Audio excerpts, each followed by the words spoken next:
She is the highest-ranking Republican woman in the House and was named one of the top 5 influential conservative women in America. But come November, Congresswoman Cathy McMorris Rodgers could be taking on a much more high-profile role. Washington insiders are floating her name as a possible vice presidential pick. So what does she have to say about all of this? Let's ask her. Congresswoman McMorris Rodgers joins us now from Washington. Good morning. Well, good morning. Good to be with you. Or should I say good morning, Madam Future Vice President? Well, I'm not sure about any of that. I've always just been focused on being the best representative that I can be for the people of Eastern Washington, and it's an honor to do that. One thing I do know is that we need a new president come November of 2012, and I am full force doing everything I can to help get Governor Mitt Romney elected and to be the nominee for the Republicans. Well, that's interesting, because here's the reason that people think that you would be a great vice presidential pick. They say that you're one of the party's most influential leaders on issues like international bailouts, earmark reform, and the fight against Obamacare. So if Mitt Romney came to you and asked you to serve as his vice president, what would you say?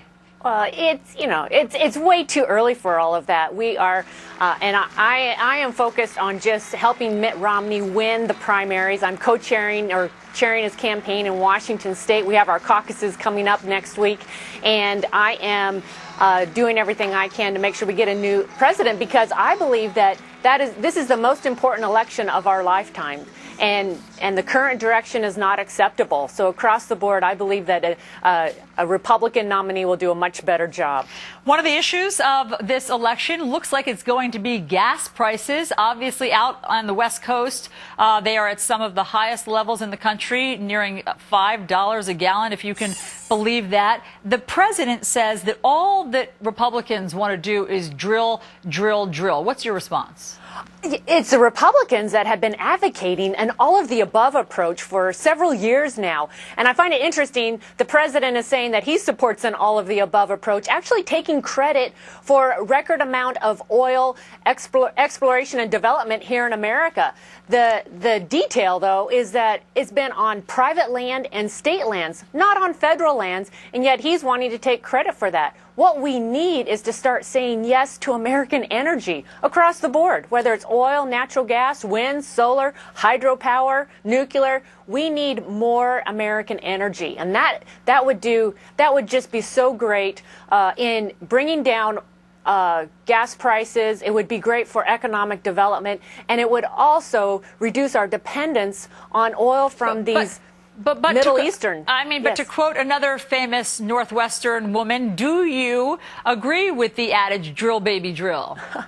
Well, I certainly would like to see more American energy. Part of what we're working on in the House right now is to open up public lands, the Outer Continental Shelf, ANWR, start saying yes to American energy, and actually use that revenue to help fund our important transportation infrastructure needs. There's a way where we could actually get to yes on this, working with the president and the Democrats in the Senate, and start moving something forward. Well, Congresswoman Cathy McMorris Rodgers, we will keep an eye on you and see what develops during this presidential race. Thanks so much for making time with us this morning. Thank you.